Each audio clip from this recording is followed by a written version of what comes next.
जय श्रीकृष्ण दोस्तांनो, आज आपण 16वा श्लोक पाहत आहोत. किम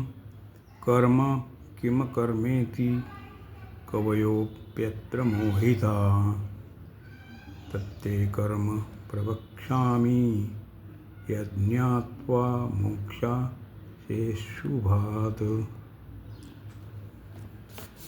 साधारणपणे मनुष्य शरीर आणि इंद्रियांच्या क्रियांनाच कर्म मानतो. तसेच शरीर इंद्रियांच्या क्रिया बंद होण्याला अकर्म मानतो. परंतु भगवंतांनी शरीर, वाणी आणि मनाकडून होणाऱ्या सर्व प्रक्रियांना कर्म मानले आहे. शरीर वांगण्ये वीर्य कर्म प्रारंभते नरः.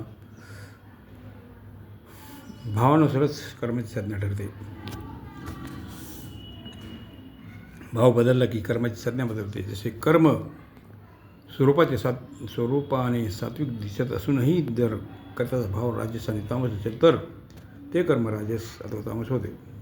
जसे एखादा देवीची उपासनारूपी कर्म करीत आहे जे स्वरूपाचे सात्विक आहे, परंतु जर करता ते कर्म एखाद्या कामनेच्या सिद्धीसाठी करत असेल तर ते कर्म राजस होते. आणि एखादाचा नाश करण्यासाठी करेल तर ते कर्म तामस होते. त्याचप्रमाणे जर कर्त्यामध्ये फलेच्छा, ममता आणि आसक्ती नसेल तर त्याच्याद्वारा केलेली कर्म अकर्म होतात, अर्थात फलात बांधणारी होत नाहीत. तात्पर्य केवळ बाह्यक्रिया करणे अथवा न करणे कर्माच्या वास्तविक स्वरूपाचे ज्ञान होत नाही. या विषयात शास्त्रार्थ जाणणारे मोठमोठे प्रकांड पंडित मोहित होतात. अर्थात ते कर्माच्या तत्त्वाचा यथार्थ निर्णय करू शकत नाही. ज्या क्रियेला ते कर्म मानतात ते कर्मही होऊ शकते, अकर्मही होऊ शकते आणि विकर्मही होऊ शकते, कारण कर्त्याच्या भावानुसार कर्माचे स्वरूप बदलते. म्हणून भगवान जणू हे म्हणत आहेत की वास्तविक दृष्टीने कर्म म्हणजे काय आहे ते बंधनकारक ठरते. कसे बंधनकारक होते, यापासून कोण्या रीतीने मुक्त होऊ शकतो, या सर्वांचे मी विवेचन करेन.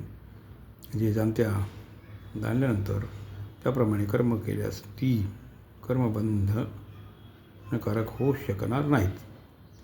जर मनुष्याच्या ठिकाणी ममता, आसक्ती आणि फलेच्छा असेल तर कर्म न करताना सुद्धा वास्तविक कर्मच होत आहे. अर्थात कर्माशी लिप्तता आहे म्हणून. परंतु जर ममता आणि आसक्ती आणि फलेच्छा नसेल तर कर्म करताना सुद्धा कर्म होत नाही. अर्थात कर्माची निर्लिप्तता आहे. तात्पर्य जर कर्ता निर्लिप्त असेल तर कर्म करणे अथवा न करणे दोन्हीही अकर्म आहेत. आणि कर्ता लिप्त असेल तर कर्म करणे अथवा न करणे दोन्ही कर्म आहेत आणि बंधनकारक आहेत. किम कर्मेति. भगवंतांनी कर्माचे दोन भेद सांगितले आहेत, कर्म आणि अकर्म. कर्माने जीव बांधला जातो आणि अकर्माने मुक्त होतो. कर्मांचा त्याग करणे अकर्म नाही. भगवंतांनी मोहाने केल्या गेलेल्या त्यागाला तामस म्हटले आहे. शारीरिक कष्टाच्या भयाने केल्या गेलेल्या कर्माच्या त्यागास राजस म्हटले आहे. तामस आणि राजस त्यागामध्ये कर्माच्या स्वरूपाचे त्याग असूनही कर्माशी संबंध विच्छेद होत नाही. कर्मामध्ये फलेच्छा आणि आसक्तीचा त्याग सात्विक आहे. सात्विक त्यागात स्वरूपाने कर्म करणेसुद्धा वास्तविक अकर्म आहे, कारण सात्विक त्यागात कर्माशी संबंध विच्छेद होतो. म्हणून कर्म करत असताना त्याच्यापासून निर्लिप्त राहणे वास्तविक अकर्म आहे. शास्त्राच्या तत्त्वाला जाणणारे विद्वानसुद्धा अकर्म काय आहे ते विषयात मोहित होतात. म्हणून कर्म करणे अथवा न करणे दोन्हीही अवस्थेमध्ये ज्यामुळे जीव मारला जात नाही त्या तत्त्वाला समजून घेतल्यानेच कर्म म्हणजे काय आणि अकर्म म्हणजे काय ही गोष्ट समजून येईल. अर्जुन युद्धरूप कर्म न करण्याला कल्याणकारक समजत आहेत. म्हणून भगवान जणू हे म्हणत आहेत की युद्धरूपी कर्माचा केवळ त्याग केल्याने तुझे अकर्म अवस्था होणार नाही. उलट युद्ध करीत असताना युद्धात तू अकर्म अवस्था प्राप्त करू शकतो.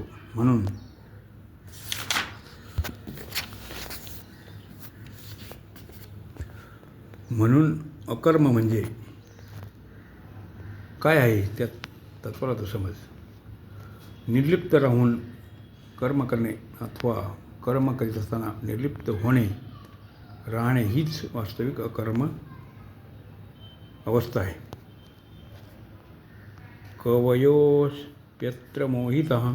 साधारणतः मनुष्यामध्ये कर्म आणि अकर्माचा तात्विक निर्णय करू शकण्याचे सामर्थ्य नसते. शास्त्रस्थळ जाणणारे महान पंडितसुद्धा विषयामध्ये चूक करतात. कर्म आणि अकर्माच्या तत्वाचा निर्णय घेताना त्यांच्या बुद्धीत भ्रम होतो. तात्पर्य याचे एकतत्व तो एकतर कर्मयोगाने सिद्ध झालेला अनुभव तत्त्वज्ञ महापुरुष जाणतो अथवा भगवान जातात. तत्ते कर्म प्रवक्ष्यामि.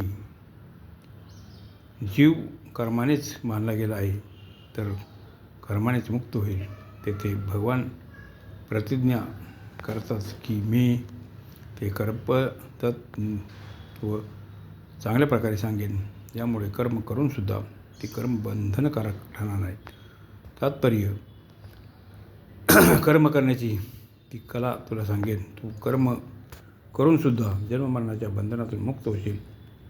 कर्म करण्याचे 2 मार्ग आहेत, प्रवृत्ती मार्ग आणि निवृत्ती मार्ग. प्रवृत्ती मार्गाला कर्म करणे म्हणतात आणि निवृत्ती मार्गाला कर्म न करणे म्हणतात. हे दोन्ही मार्ग बंधनकारक नाहीत. बंधन करणारी तर कामना आणि ममता आणि आसक्ती आहे. मग ती प्रवृत्ती मार्गात असो वा निवृत्ती मार्गात असो. जर कामना ममता आसक्ती नसेल तर मनुष्य प्रवृत्ती मार्ग आणि निवृत्ती मार्ग दोन्हीत स्वाभाविक मुक्त आहे. ही गोष्ट समजून घेणे कर्मतत्वाला समजणे आहे. दुसऱ्या अध्यायाच्या 50व्या श्लोकात भगवंतांनी योगः कर्मसु कौशल्यम, कर्मामध्ये योग कुशलता आहे असे म्हणून कर्माचे तत्त्व सांगितले. तात्पर्य कर्मबंधनापासून सुटका करून घेण्याचा वास्तविक उपाय योग अर्थात समताच आहे. परंतु अर्जुन या तत्त्वाला यावेळी ग्रहण करू शकले नाही. म्हणून भगवान त्या तत्त्वाला पुन्हा समजून देण्याची प्रतिज्ञा करीत आहेत. अशा प्रकारे